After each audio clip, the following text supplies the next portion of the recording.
Well, my first job was I was a server in a restaurant. My first job. And it taught me a lot about working with the public, pleasing people, and most importantly, staying in rapport with other people. Well, you know, I worked at a restaurant that, even though it was a very popular restaurant, it really wasn't well run. And I remember seeing things that could be improved, but I was too shy and too quiet.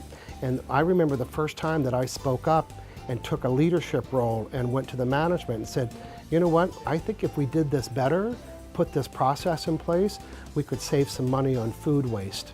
And that took a lot of strength. I was just young, you know, I was just a server at the restaurant. I didn't play an important role as far as they were concerned, but I had enough courage to go to them and give advice.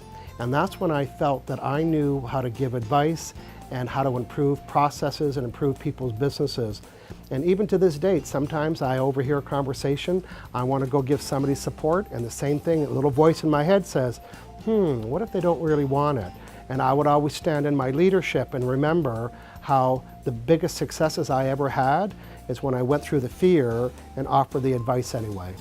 Highlights for me would be paying attention to my intuition. Now, some people might call it a gut feeling, some people might call it to resonate with something, or intuition. And I remember denying myself things that, you know, I thought, I shouldn't do that. And then I would do it anyway. But as an adult and as my own entrepreneur, I listen to that little voice or that little gut feeling, and I make all my decisions based on that. My rule is, if it feels good, do it. If it doesn't, don't. Very good.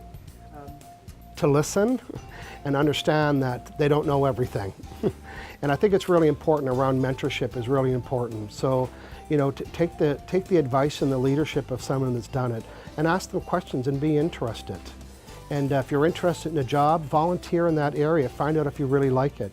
You know, sometimes it looks very glamorous on TV to have that job, but behind the scenes, it's very, very different. So be in the industry of the work that you like. You know, volunteer, do some research, do some work for free, whatever you need to do, so you can really get behind the scenes and thinking, oh, this wasn't as glamorous as I thought it was going to be.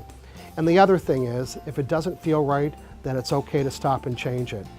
You know, I remember when I left my government job, I can hear my father was so surprised that I would leave a job because he kept his for 42 years. And I've already had 3 careers, and the last career supported this career and so on. So it's okay to change careers, even though you might have a parent's voice in the head saying not to. You have to do what you love. And when you do what you love, then there's more opportunities for you to create more love and more freedom in your life.